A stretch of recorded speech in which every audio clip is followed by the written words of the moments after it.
Hi, Matt. Thanks so much for coming on the podcast. You'll be aware of the first question as always. What is the hardest change that's happened to you in your life? Good morning, Gareth. Gosh, I've really thought about this and thought about personal changes and work changes. I think I've got two. The hardest change probably, and I think you'll relate to this, is becoming a parent. I think on a personal note, nothing prepares you for it. Lots of people tell you things about it, but until you experience it, until I've got this photo of me walking down the hospital corridor to the car park with, my newborn in his carrier, and I'm thinking, I didn't know what I was letting myself in for, at that point. And that was probably the hardest personal change that I've gone through, in my adult life, where I think there's a bit of a honeymoon period. Actually, initially you're running on adrenaline, running on a high, lots of visitors. It's lovely, and then sleep deprivation kicks in. Yeah, I can see you. You're nodding and laughing at this point, and then then tensions start getting frayed a little bit, don't they? And then I'm going back to work, and then I've got to manage that and manage how we're going to juggle things, all throughout the day. I mean, it's true when people say it gets easier. I think it gets easier, or you learn to adjust. Learn to adjust in terms of priorities, changes to, I guess, personal life and things you used to do. And don't get me wrong, I do not regret, my choice to become a father at all. And I've now got two. But it is a big change, a really big change. And I think for me and my wife, it challenged us in different ways. I mean, in part, whilst she was on maternity leave and I went back to work, I think I had the easier side of it in hindsight. But I learned a lot about myself as a person, and I think for us too, I think it probably pushed, tested us, and we had to really probably I want to say enhance, but kind of work on our communication with each other as well. So in terms of when you're tired and ratty, actually kind of what can we do? What do we need to do, and how do we support each other? I can definitely relate to that, and definitely relate to paternity leave ends. Straight, you go back to work thinking, right, I've got a bit of a break now. I'm back to work. I'll never forget when my son was born. I had paternity leave and then obviously went back, and I was with the same company, but I started a new role. And it was, it was a big change in role and everything else, and I'd been doing it a couple of weeks. And like I say, the sleep deprivation was incredible. And it wasn't my boss that said it, but I was working on a project with some of the other managers out in the regions. And one that I got on particularly well with, sort of stayed on after a Teams call and said to me, "Are you phoning this in at the moment?" It was just, my reports were wrong. The figures were wrong. It was, I was like, yeah, I probably need to get some sleep now. So I can definitely sympathize. You said there were two changes. There were. So that was the personal, I guess, challenge. One of the hardest changes, I think, is that parenthood, and that transition into parenthood and adapting to that. I think on a more professional, I guess, note, I think it's for me probably one of the hardest changes that I've gone through is probably growing in terms of my leadership career and moving up the ladder, of course, and becoming a line manager, and that movement from managing to leading to directing, I think is actually quite a hard change. I really do try and read when I can on some of these topics, and our house is full of all sorts of books. My wife also is a massive bookworm, and I try and take different bite-sized courses when I can. And I've been fortunate in the different employers that I've had, the leadership and development programs they've put in place, typically in-house, but they've been great, and there's always something there that resonates that you can take away from it. But I think that was quite a change. And I remember when I joined my first board of another, I guess a different organization, imposter syndrome kicks in. I remember that first meeting thinking, what am I doing here?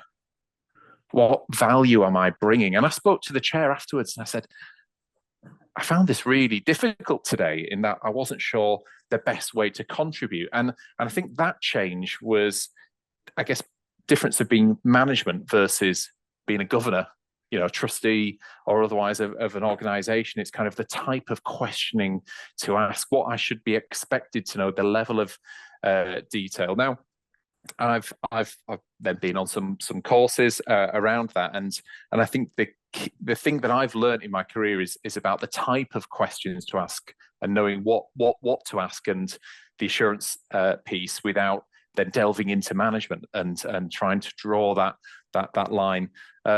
Linked to that in terms of my career development, and I mentioned imposter syndrome. I think it probably links to some of my upbringing. I was first generation to university. It was really alien at home to think, why do you want to go to university, Matt? Get a job in the seaside town.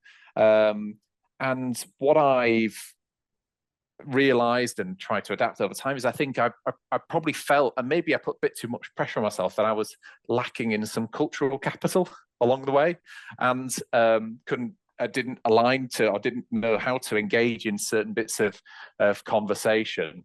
And with maturity comes, I guess, that realization that it's okay to say, do you know what? I don't follow cricket, but I'm interested in this. Or I might, read up on some of the BBC Sport headlines so that I've got a few little sound bites to talk about. Yeah. Well, without running through your CV, you started a business really young.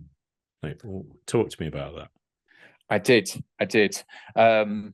So when I was early teens, I had an interest in a TV show. How did that come about? I'm not sure, other than my mum would watch it on BBC, or was it Gold, or whatever the replays were. So I was really interested in two TV shows, actually, but one was a spin-off of the other. The TV show Dallas, and then the spin-off was Knots Landing. And really interested, I got my first computer, I think it was a 386, dial-up internet, and ended up on this chat forum talking about it. Might be a bit weird at, I guess, 14 or 15. And then we built a fan site and would have pictures and the chat forum and the chat software, was it called, IRC or something at the time.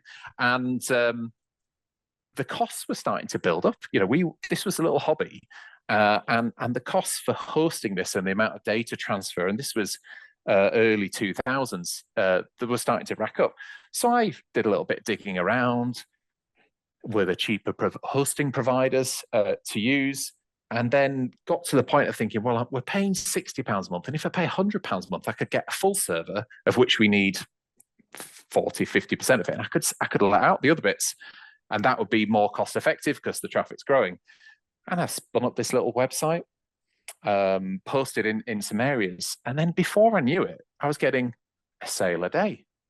Oh, I got one sale. And the next day I got another sale. And it built up and it built up. And before I knew it, I had this little business of over 2,000 customers globally. And I was, I think 16, and I didn't know what to do. So I bought some more servers because the business kept coming and I couldn't cram them all on this one server. And before I knew it, I had 100 servers in a data center in the USA. And it was just, I was 17 then and created a limited company. But I didn't know how to run a business. I was learning everything, and I was doing probably that typical entrepreneurial thing of trying to do everything myself because you're running it on a shoestring initially. Yeah, exactly. And I'd really got in cheap on the price because I only wanted to fill this little bit of space on the server. Didn't know how to market. I taught myself how to manage servers, and some of these are Windows servers, some of these were Linux, and I was up all night. And so then eventually I I leased an office because I was running this out of my bedroom. Filing cabinets were in my mum's kitchen. Filing everything by paper, all the contracts that were being signed every day. Got family members to work for me, then hired some other people to work for me, had a 24/7 office in Scarborough, answering calls, emails, then live chat. And yeah, it just took me by surprise. I learned a lot about myself. First time properly managing people, having a contract, payroll, and things like that. But I saw through the full life cycle of this, and like with any business, you've got to keep innovating. So I didn't. That wasn't where my attention was. I then started university, and I got drawn into that university life and everything that comes with it outside of actually the lecture time. And the market was really maturing. A lot of money was going into other providers, and I lost my market share, I guess, when it came to renewal time. They could get more for the same price. The technology was moving on, needed a lot of capex to put into it, and long story short, had to come to a point of eventually winding it up, or rather kind of the remaining customers selling them onto an upstream provider actually. But I learned a lot from it, and I reflect back and think, yeah, it probably tested me in lots of ways. And I think if I had that time again, and if I knew then what I now know, things could be very different. But I'm grateful for the experience, for what I learned. Hey, and it funded the hobby as well. I mean, you say reflecting back on that period, but where did that entrepreneurial spirit come from? Yeah, that's a really good question, and one that we talk about at home as well. And I have to be really honest here, and I didn't have the easiest of upbringings at home. Money was very, very tight growing up, single parent household in a seaside town. Seaside town has very seasonal business, high hospitality, low wages, etc. I'm not giving you getting out the violin or anything like that, but things were tight, and I wanted to do more. And I guess as the eldest child, I felt that I needed to support my mum on that journey, and probably seeing other people at school with things, how they were dressed or otherwise, thought, what, I want more for myself, and I want more for my family. And that drove me. And I think that nothing more motivating probably than not having very much to try, and going to school and thinking, gosh, I've got holes in these trainers, but I need to wait till Christmas. I'm getting a pair of trainers for Christmas. I need to wait. I want to do something about it. And I think that really motivated me. And my mum, has worked hard. She's worked for the NHS most of her life. And she's always done her best for us. And I think she really drilled in that work ethic to us, that you get out of life what you put into it, and try hard. She didn't go to university. She's doing she's done the same role in the NHS for 20 plus years. She's happy with that. That's where she's at, and semi-retired now, and that it's not going to change for her. But she's always wanted us to push ourselves on, and that work ethic was drummed in terms of kind of and once you get that first paycheck as well. And I think there's my paper round job as a 13-year-old, and then hospitality. I think and I'm looking at my pot wash hands now. It's kind of when you go through that, you kind of really value money. I think when you're exhausted at the end of the day, and I've still got somewhere in this office here my very first pay slip. I kept it, and I thought I'll reflect back on that someday. And when my kids are complaining about the amount of pocket money they're getting, or rather not getting, and I'm saying, for my very first hour at work, here was my £1.65 or whatever it was. Yeah, be grateful. So then you went off to university, York, and we'll come on to your student experience later when we get into all things accommodation in universities. But I want to talk about your time as a SAB, and talk to me about your election campaign and your re-election campaign. You were somewhat of a trailblazer as a SAB. Yes, unexpectedly. So if we go back to before I went to university, I knew I wanted to go to university. It was the thing that I could see some others at school were going to, from parents who were, I don't want to say more affluent, but from different probably in terms of their upbringing. So I was motivated by that, but I didn't know what I wanted to do. So I chose a degree that was had some interesting parts to me, and somewhere I thought I'll learn something from it. So I took a degree of management, IT, and languages, and I chose French in my first year, Arabic in my second year, and French in my third year, and it was all different modules, and the IT part, and if you link that to the hosting business, was interesting to me. And the management modules, I thought, actually, I want to get into business somehow. I want to learn how to be better at this. So I did that. But once I got into my first year at university, I was in a collegiate university, and we've got junior common room committees, or we used to have them, JCRs, and then an overarching students' union body. And the genesis to me, ultimately being in the students' union, was creating a website for our junior common room committee. We didn't have one.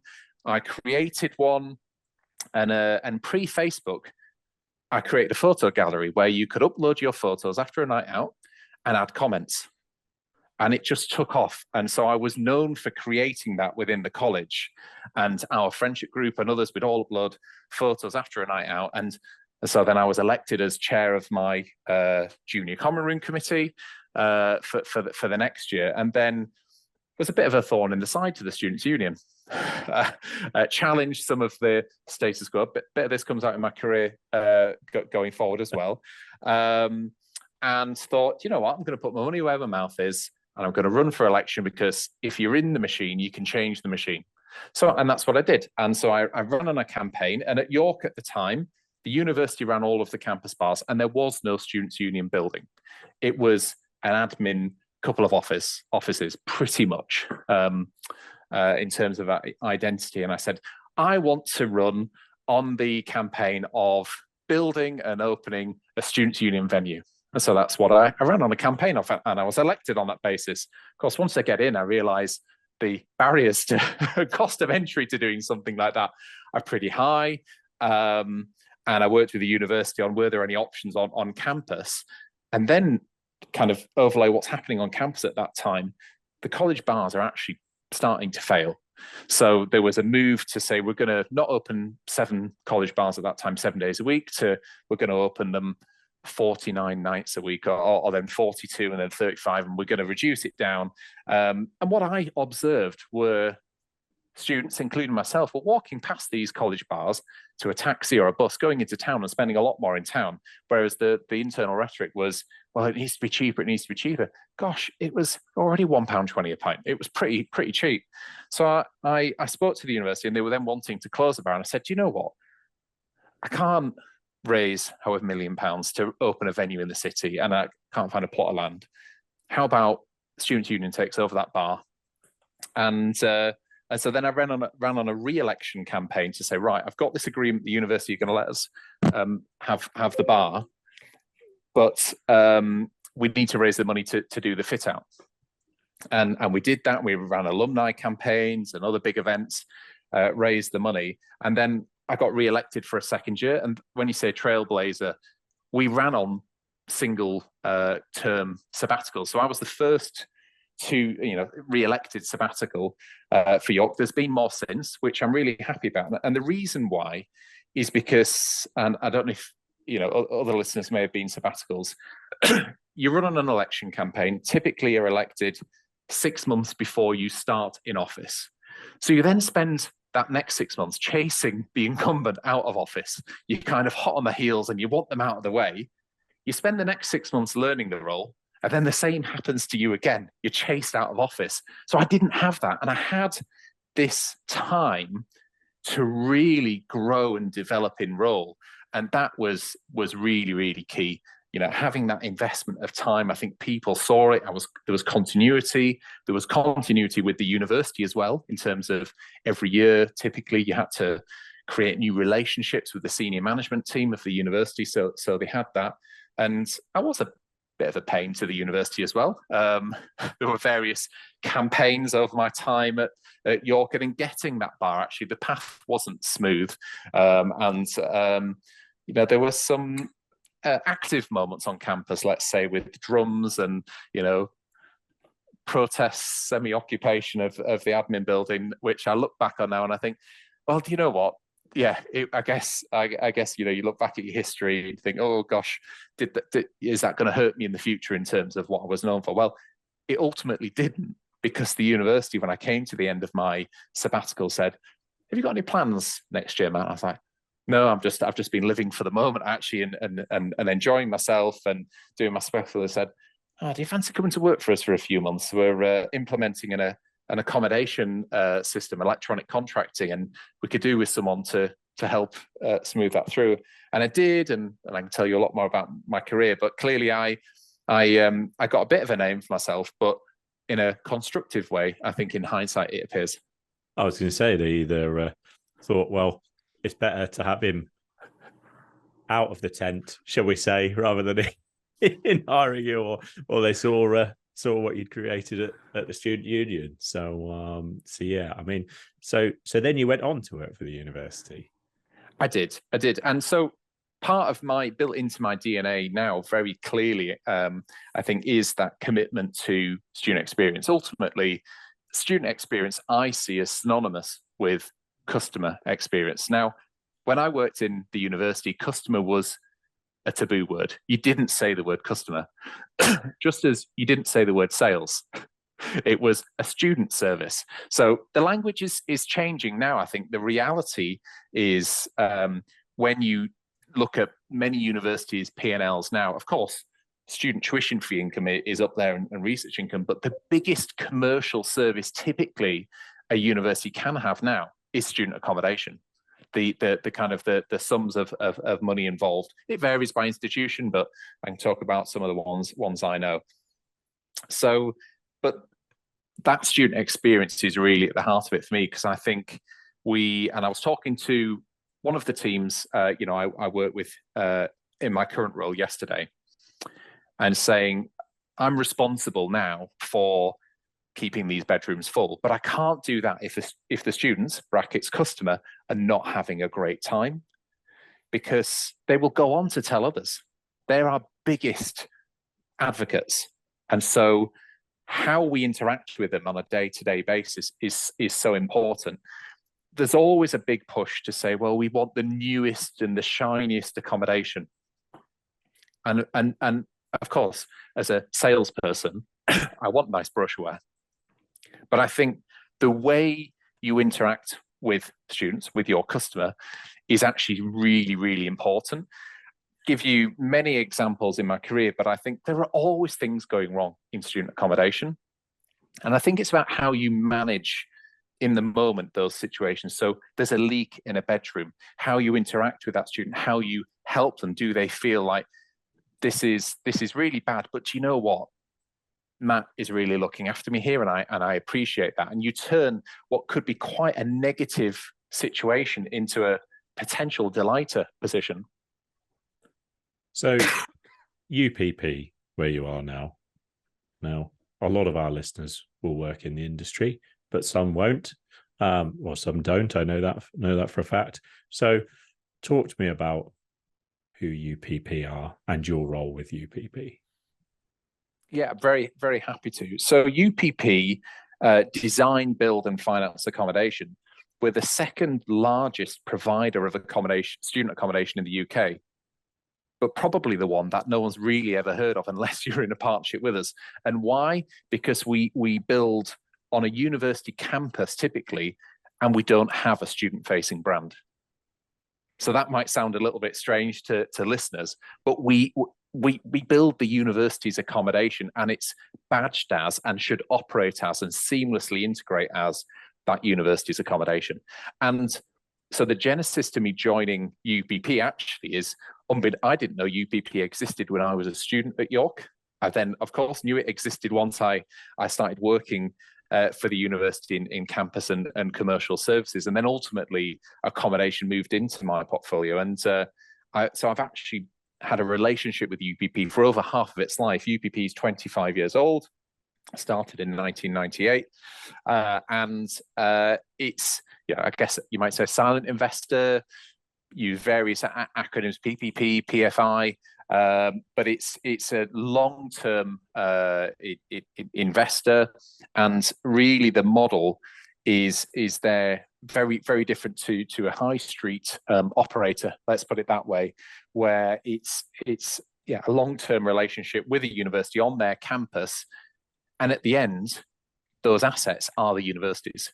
So that's a different model to, I guess, a high street operate where accommodation sold on to others or might be redeveloped into something else. So it's a different type of model, but a model that I worked with at York for many years, and I've been at UPP coming up 7 years now. So given its silent brand and people might not know too much about, do you think UPP get the recognition in the industry it deserves? Really, very interesting question. Do we get the recognition? Probably not, but do we also seek it? No, probably not question. As well. Yeah, probably not as well. We do things in different ways. We have a charitable foundation that we fund every year. It's called the UPP Foundation, and we work with many universities, in fact, largely not our current partners, to support them on research projects to try and improve the outcomes of students at university now and future generations of students. And there are lots of grants and projects that are running at any given time. Are we as active in terms of the thought leadership piece? Probably not. Probably we could be, but there's a lot that happens behind the scenes, and I'm in a really privileged position that I have conversations every day with our current partners, and we're really kind of exploring the future, where we're going, the current challenges, and I can compare and contrast where 15 universities are at the moment, and without breaking any of the confidences, help take the best bits and help them improve. Because ultimately, and I think this is true for the whole sector, we are a product of our university's success. So I'm really invested in helping our universities be successful for the long term. We're a long-term investor. By type of long term, just to put it into perspective, typically we work on around about a 50-year partnership. Our longest is 125 years. So all of those are going to be beyond my retirement, but we're really invested in the long term. And I can't, I guess, emphasize enough, I think, that the importance in the long-term plan and how we help our universities along that journey. And student accommodation, and I know I'm kind of preaching to the converted here, is such an important part in that journey, I think, in that learning journey. And my memories of university are typically non-academic. I mentioned to you earlier about my time in student politics, but the memories that were made in student accommodation, in the halls of residence, what we did before a night out, what we did after a night out. I'm smiling now, to you, thinking about lots of things that I did that I'd probably cringe about, and listeners will be thinking about all sorts of things on those security logs each morning. But I think that's part of the journey, and it's providing a safe and managed space for those things to happen, to mature. I refer to York as me, growing from boy into man, and all of the learnings that came with that. So you talked about a little bit earlier about how York's revenue stream of accommodation was so important to them. Now, UPP's approach is to obviously provide, in partnership with those universities, provide off-balance sheet accommodation. Yes. And clearly doing a really good job of it, given, the performance financially, and, we'll come on to customer satisfaction and everything else. But this, forgive me if this is a bit of a broad question, but considering the strong performance of UPP and the way that it works and accommodation, why aren't universities still doing accommodation themselves rather than partnering with UPP? Really good question. And I guess the summary for me would be about a university strategically deciding how to deploy its capital. So money's getting tighter, and it has been getting tighter for some time. And if you want to grow, what ingredients do you need as a university to grow? Really great academic staff, world leading in their field. Tick. Or we want to recruit more. We need space to accommodate those staff to undertake their research work. We need the teaching and learning facilities, and we need accommodation, and all of those ingredients. And what if you can't afford it all? And so that's where providers like UPP, and there's a few of us, not many, but there's a few of us who work in deep partnership in this way of saying we can produce something for you. And you mentioned the word there, off balance sheet. So we're not using up your borrowing capacity. We can create these assets for you, structure it in such a way that it's integrated into your campus. It is University of X's accommodation, seen as that, and work with you and achieve, I genuinely believe, a win-win, that we can provide high quality beds, high quality, and the university is providing high quality academic estate, and that's a solid partnership for growth and long-term sustainability. So this might be a delicate question, but I know you'll answer it politically. The financial health of the universities in the UK, what's your opinion on that at the moment? Good question. So of course, we see what's published every year, as everyone does. We look at those. It would be, we're a responsible long-term partner. So with our current universities, we see what's published, but we're also having conversations with them about their future strategy. I think it's fair to say that looking at the sector as a whole, the sector is being squeezed. So if the core domestic student per capita income has remained frozen in time for largely the last decade, but costs are going up, everyone's feeling the costs going up, then something's being squeezed there, isn't it? And there needs to be a change in strategy or approach. I'm overgeneralizing now, but of course we've seen a big uptick in international students and the benefits that they bring to the UK, to our universities, in terms of diversity, globalization, and the international tuition fees that they bring. Because you've asked the money question, so I think it's important to address the money piece. But it is getting tighter and tighter, and something has got to change in the future. It doesn't seem right that we could expect the same or better outcomes for a decreasing amount of money going into the teaching and learning experience. The same could be said for maintenance loans. So we have the maintenance loan system in the UK, and those haven't been keeping up with the pace of inflation. So things are being squeezed across the board, and we're working closely with our universities to manage that, because the costs of operating a university estate continue to grow. Some of the big challenges that we've had over the past couple of years have been the huge spike in utilities. That's been painful for everyone. And universities are energy hungry estates.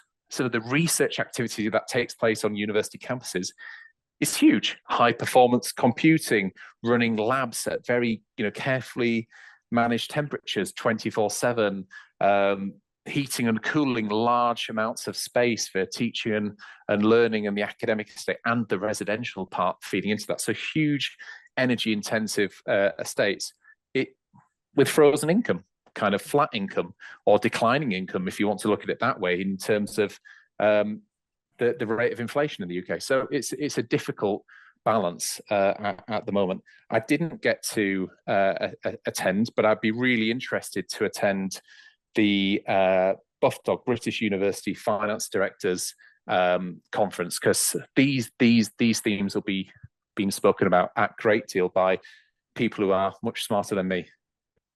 And I think that sort of leads me on to the always thorny topic of tuition fees.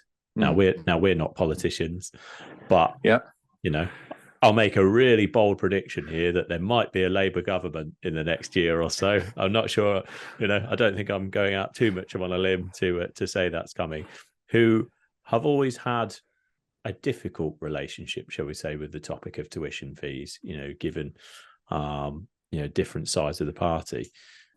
Do we need to raise tuition fees or not?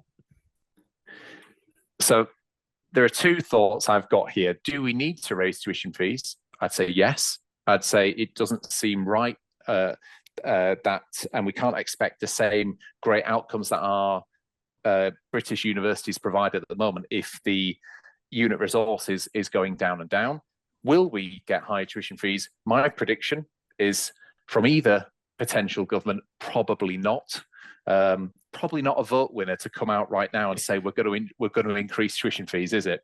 There's lots of thought leadership in the sector around this space at the moment, and I closely follow the HEPI publications, and there is a move now to try and, I think, amplify a voice around the maintenance loan aspect. I think changing it from being a maintenance loan to a maintenance contribution and really looking at that. My understanding of the student maintenance loan system in the UK is that it uses a projected rate of inflation to increase, but never corrects if that projection is wrong, and it has been significantly wrong. And I think that's the part we need to look at. If I bring it back to student accommodation, the truth of the matter is right now we can't build cheap accommodation. The construction prices are high, and all of the other aspects that go into building or putting together a new building and operating it, the costs of operating are high, or are much higher than they once were.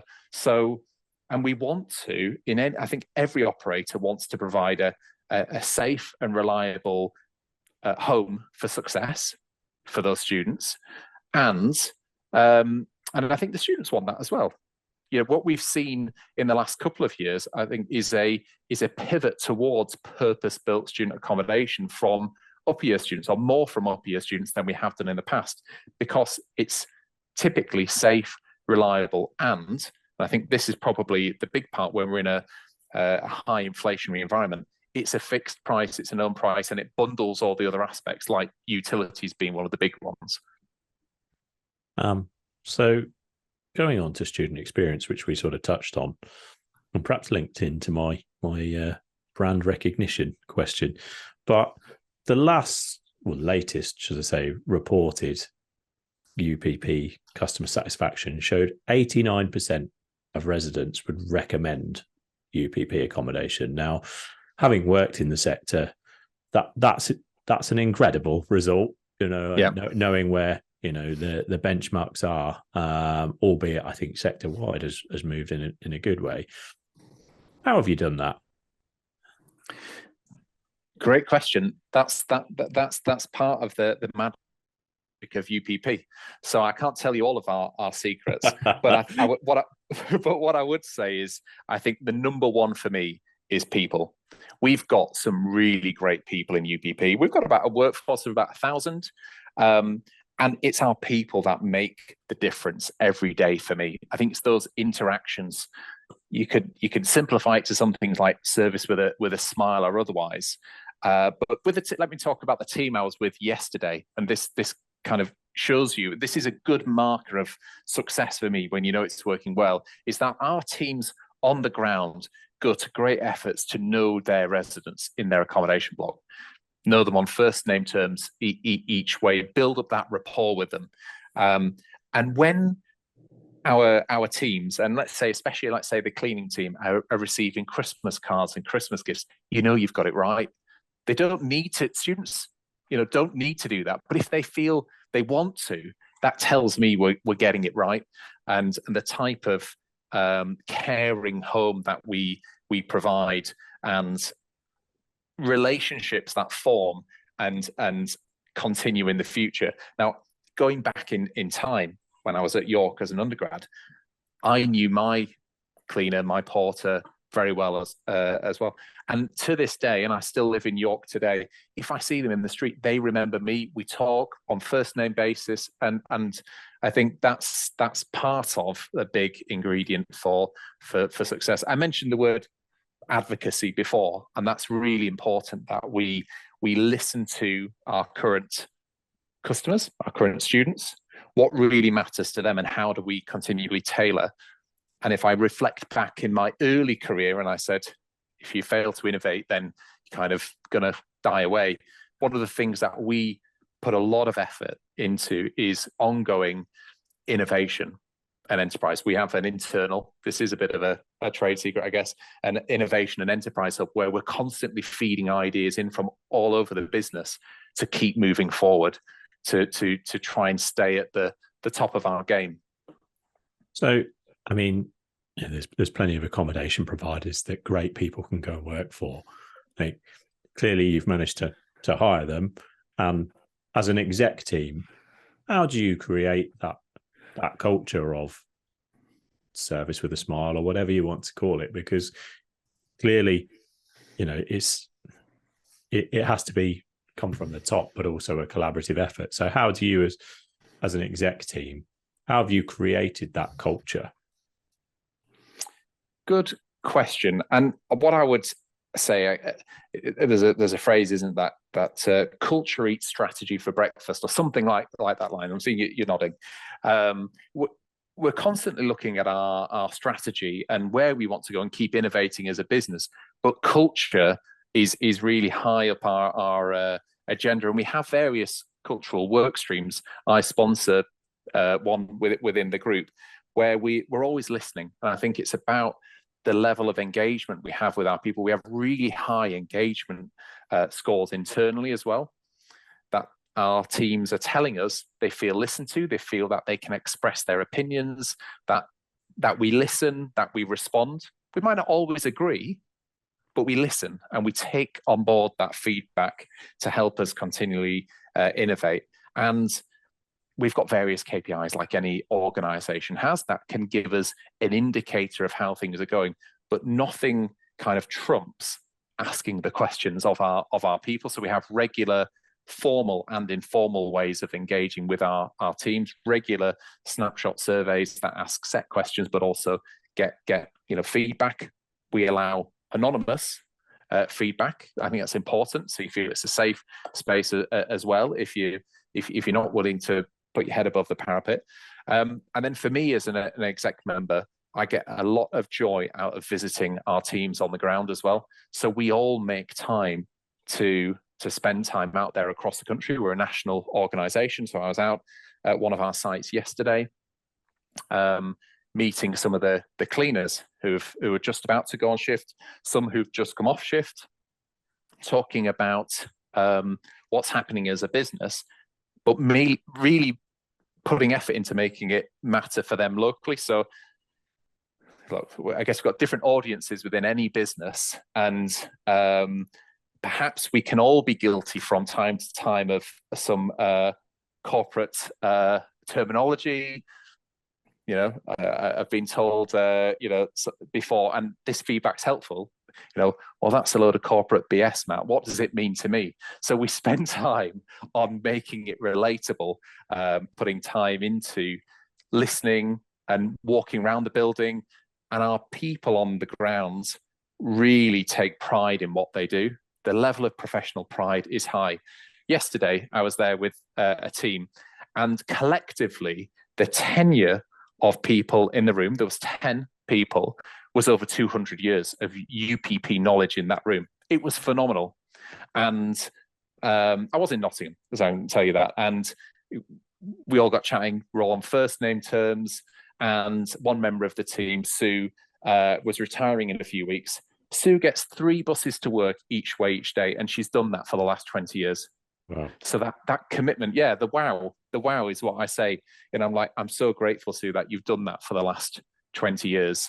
And it's meant a lot for, and she's been a cleaner in this, one of the halls we've got there, about 300 beds, for the last 20 years. And it's like, wow, that is impressive.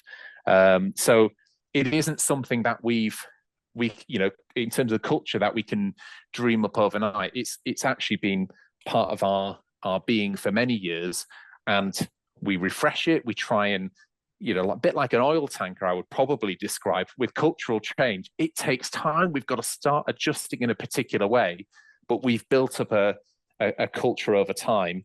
And as a leadership team, we want to keep innovating. And I say, and I said yesterday to the team, we're performing really well, actually, but we can't stand still. What we have to do in any plan is not chuck everything out and rewrite it every year, is amplify the good stuff. And I'd say it's 80% plus, 90% plus. Repeat that. It's working really well.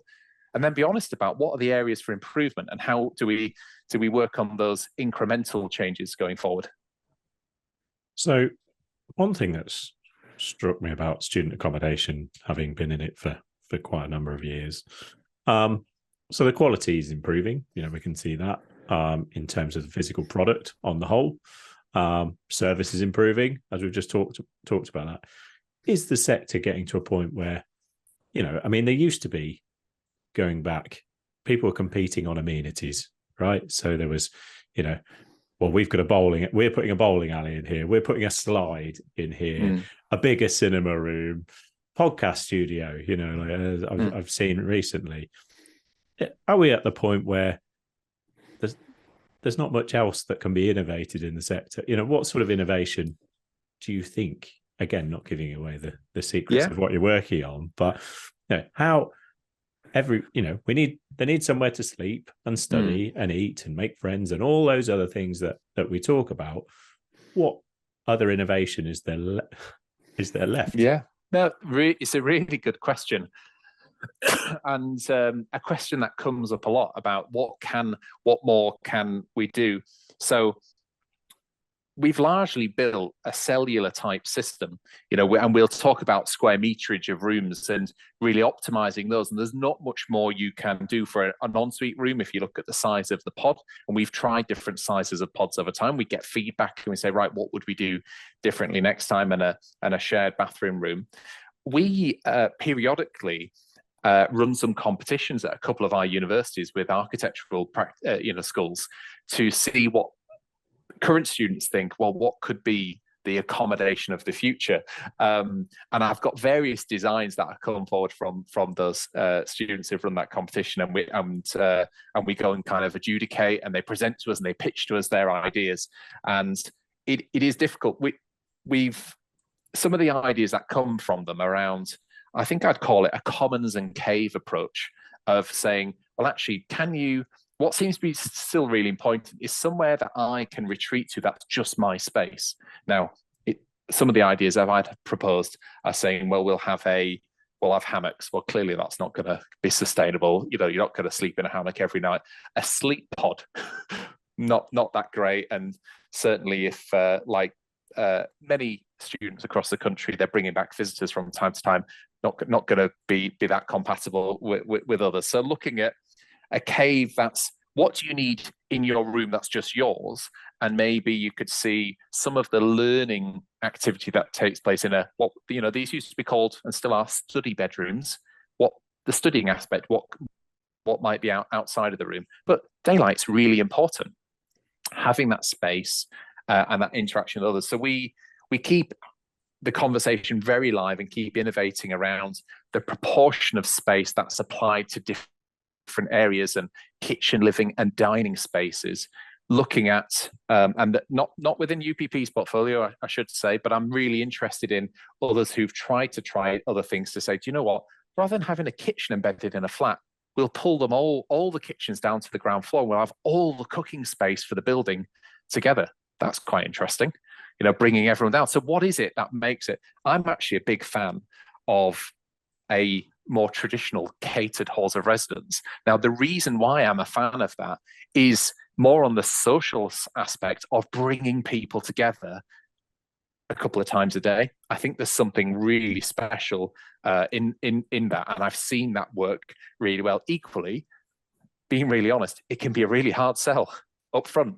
not having that. So then you create a little kitchenette to be able to do the things you want, or the price of it, because we want to offer quality food, and that comes at a cost. So once you bundle all of this up, where does it get to? But there are ways of doing it, and there are many universities in the UK are quite innovative in this space.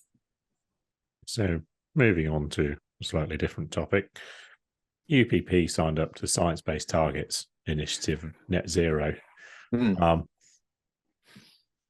Are we? I mean, how is that going? Is first question, and are we seeing enough urgency in the industry around trying to get to net zero, or at least just improving where we are from at the moment? Yeah. So there's a long journey ahead in terms of reaching, I think, net zero. UPP has signed up to that. On a very personal, I have a very strong interest in this space.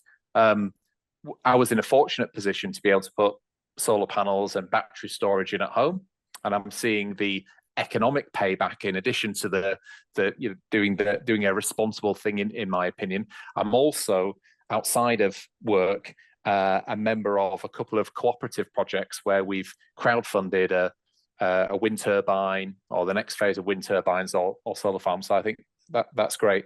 In terms of UPP, we've got a trajectory of travel that we want to go down, a public commitment that we do want to be net zero. The challenge is always going to be how and when we do that. How do we fund this activity at the right point? And I mean, I'm speaking quite personally, now, my opinion of when you move is the technology mature enough to do some of the things that we're talking about. Earlier on, I said university campuses are energy hungry. So if we go back over time, and certainly with our portfolio, we have year on year had incremental improvement in consumption reduction, and so that's continuing. And in our plan, we've got some building blocks to try and keep on or get onto a trajectory to get to net zero. For UPP, though, we can't do this in isolation from our universities that we operate with. So for us, we're not on the high street on our own. We're integrated into a university campus. Various utilities or the heat might be provided by the university. So we've got to work in that long-term partnership and try and align to what a university is trying to do. But it's difficult. There are some broader benefits that we'll all hopefully take the benefit of in time as the national grid decarbonises in the UK, is my understanding. So that will be helpful to everyone. But the move, and I guess ultimately the transition away from gas, is going to take some time and some thought. Okay, and I've thrown a lot at you there, so thanks for thanks for answering those questions. Your role and roles you've had sound pretty busy. How would you describe your work-life balance? Poor. I mean, I could just. I try my best, and that it's a big juggle, and goes back to earlier on, I guess, the parenthood side of it as well. I'm a father first. That's one of the big adjustments in life, is being a father first. You can use lots of analogies: work to live, live to work. Work supports my life, but work, I'm not a 9-to-5 guy, so it's very much integrated in my life. Always has been, right from those early years of being an entrepreneur and running my own business, and being the phone ringing at 2:00 in the morning, a server crashing, and having to fix it. So that's just part of who I am. And there's probably peaks and troughs. Travel, I think, in our, certainly if you work for a national organization, that takes some adjusting to and working. And a piece of advice I was given when I first moved from a campus-based role where I was there 5 days a week to a national role where I was moving around the country was, and what I would say to anyone who is looking at a national role is, you've got to work really hard to make the travel work for you, and think about the decisions that you're making, the impact it has on you personally in terms of health and well-being, and the others, I guess, that you might be responsible for if you've got other dependents. it's a balance. It's a balancing act, but it's also quite rewarding as well. My wife sometimes says to me, "Oh, you've got a second life. You get to visit all these places," and it's like think about the language there. Is that some people might say, "Oh, you have to do this," and I say, "I get to do this. I get to go to this city. I get to experience this. I get to gaze out of the window as I'm going down the East Coast main line and look at what's happening in nature there." But make it work for you as best you can in terms of, are you being kind on yourself, and can your body cope with it? When I first took on joined UPP, I didn't get the balance right, and I'd be on a train sometimes at 20 to 5 in the morning, and it takes its toll eventually. You've got to find that balance of making it work. And I think in terms of my hobbies outside of work, they waned for a period, but I've tried to carve out, and I use the word be selfish, but you've got to try and protect some of that time for yourself as well. I think that's great advice, certainly for anyone that's traveling around. I definitely resonate with that. I used to want to be the first in the office, and I remember my wife saying to me, like, "Why? There's nobody else there," So I can definitely resonate with that. Right, we've come on to the quick fire round questions. So, if you could change one thing about the world, what would it be? Oh, that is a really interesting question. One thing about the world. Now, I don't know if this is going to sound like a cop out or not, but I think the single biggest thing I think I would like in our world is to be kind to each other. I think, look, if I think about in the business world, we make all sorts of decisions up here in our heads. We make a decision. It's a logical business decision. But I think the thing I would ask is carry it out with your heart. Especially when you're working with people. I think I was given this advice very early in my leadership career, and I've tried to stick with that. I think we're all humans at the end of the day. So make a decision with your head, but carry it out with your heart. And I'd like that to become. It's absolutely fine, I think, to disagree with things. I think it's right that we should have challenge. Gosh, if you ever spoke to my boss, she'd probably say I am quite challenging about things. I give my opinion, and I ask that of my team. But we make decisions, and then we move on. We don't always agree, but I hope that they would think I'm fair in that process as well. Okay. And what advice would you give to someone who wants to change their direction but doesn't know where to start? So that's a really interesting question. I start from a position of, do you know what really makes you happy? What makes you tick? What do you get at? What gets you out of bed in the morning? When I've been at UPP coming up 7 years now. Before I joined UPP, I was thinking about what next. I'd had a really good career at the university. I probably changed roles and grew my role rather every 2 years and bolted on more and more and more. And I had an itch, and it's the commercial and entrepreneurial itch for sure. And I've got a really good friend who was running a business at the time. He's a phenomenal executive coach. I should say, I don't work with him on a coaching basis because we're really good friends. I don't want to do that. But we'll talk very regularly. And he said to me, "Matt, there's got to be 3 things that come together for any change." So I say, "What makes you happy?" And he said to me, "Right, what's your ultimate vision? Where do you want to get to? What does the final state look like?" So I say, "Well, I want to be at the top of the tree, don't I, Mark?" "Right, so you want to be at the top of the tree. What's the next immediate step or the next couple of steps that'll help you get there? Can you see a route through?" Well, that can be a bit more challenging. I think maybe the further up the tree you get, are there the opportunities to do that? And then he said to me, "Matt, the 3rd thing," and he says, "This is a place where most people stumble, is how uncomfortable are you at the moment?" He says, "There's got to be a significant," and he said purposefully, "significant amount of discomfort with your current situation.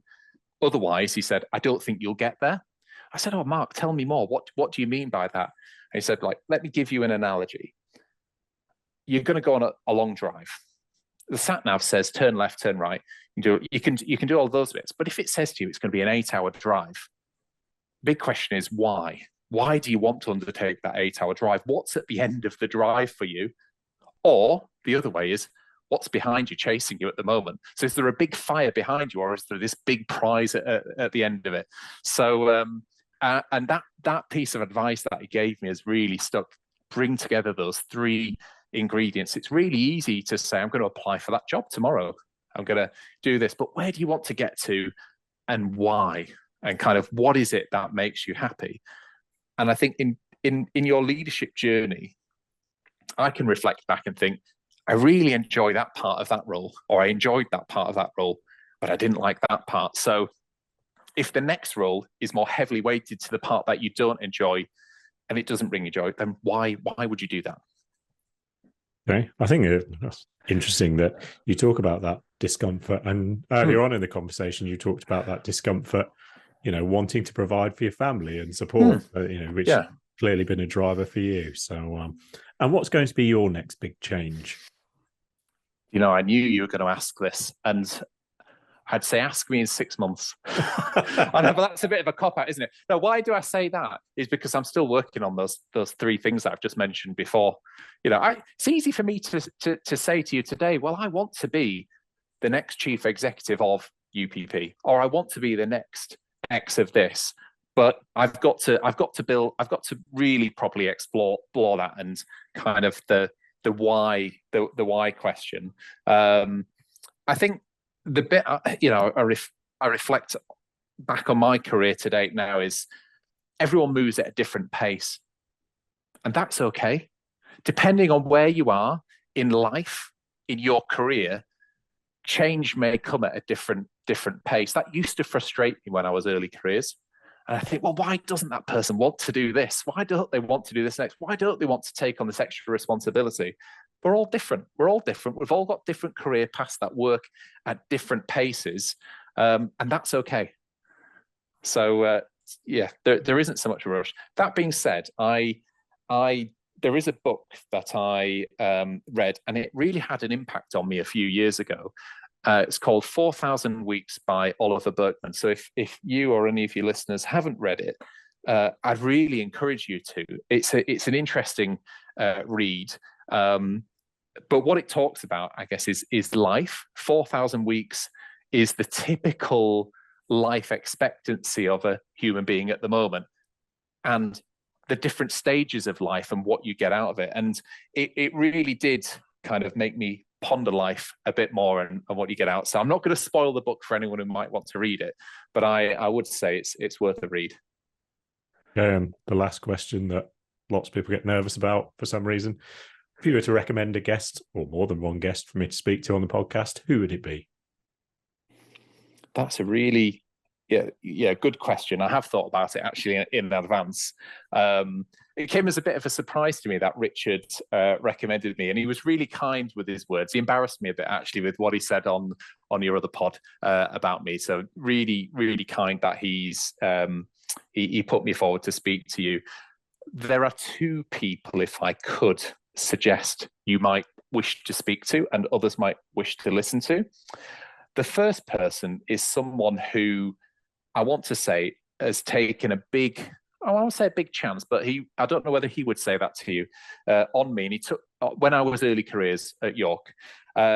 So David Duncan is the current Chief Operating Officer, Deputy VC, and he's got some other parts of his title now, I think, at the University of Glasgow. And he was the Registrar and Secretary, which is the Chief Operating Officer, or was at the time, at York. And he's a really, really, first, nice person. So I was saying about being kind, but 2, very, very strategic, but very supportive of early careers colleagues. He was with me. And also in my time as a sabbatical, he was really kind in that my reflection back, and actually I met up with him recently. He's saying, Matt, when you were 21, 22, you had these great ideas, but you weren't that eloquent in how you put them. But that's okay, because I know at that part of your life, you haven't got that life experience, and you perhaps don't know how to put those things across as much. So there's, he was just kind, and gave me a really safe space to operate and grow as a person, as an individual. And I've seen him do that with many people over his career. So I think your listeners would really enjoy speaking to David. The other part of that as well with David is he is one of the most senior people in a university, and for student accommodation in particular, who better to speak to than the organizations that are ultimately feeding student accommodation. I said before, student accommodation kind of demand is ultimately a product of each of our university's success. So I'd really recommend you speak to David. And the second person I think you might like to speak to is a person I name dropped earlier, which is Mark Gilroy. He's a great friend of mine. I've known him for a good number of years now. Exceptional guy, YouTuber, used to run a coaching and talent development business in York, and he's a great executive coach and transformational lead. He gave me that bit of advice that I stole, and I'm going to credit to him earlier. And I think he'd be an interesting character for you to speak to. Great. Well, we'll definitely reach out to both of them and try and get some episodes recorded. Matt, I just wanted to say thanks very much for joining me today. I mean, we'd until last week we'd never actually spoke to each other or met, and I feel like I know everything about you now. So that proves that the conversation was worthwhile. And I think I think you hit the nail on the head. Whereas UPP might not seek, you and the team at UPP might not seek the recognition or the give out that thought leadership piece as much as some others. But I think a lot of people will get a lot from this conversation, and hopefully we'll hear more from you. So and definitely some great practical advice in there for people. So yeah, thanks very much. It's been really nice to get to know you as well, Gareth, and I hope there's a few little pieces of help in my ramble over the last hour or so. Thanks, Matt. All right. Have a good day.